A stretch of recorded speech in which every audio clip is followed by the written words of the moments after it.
قرر عصام الشرعي مدرب المنتخب المغربي الأولمبي إجراء تغييرات جذرية في تشكيلة الفريق استعدادا للمشاركة في الألعاب الأولمبية المقبلة.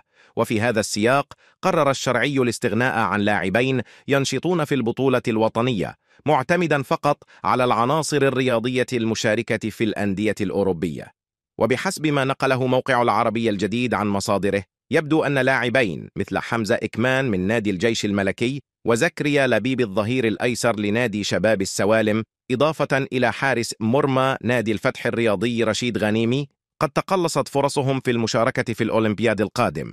يفكر الجهاز التدريبي للمنتخب المغربي في استدعاء بعض العناصر البارزة في المنتخب الأول، من بينها الحارس ياسين بونو الذي يلعب في نادي الهلال السعودي، ونايف أكرد مدافع فريق ويست هام الإنجليزي، بالإضافة إلى أشرف حكيمي لاعب نادي باريس سان جيرمان الفرنسي، بهدف إضافتهم إلى صفوف المنتخب الأولمبي.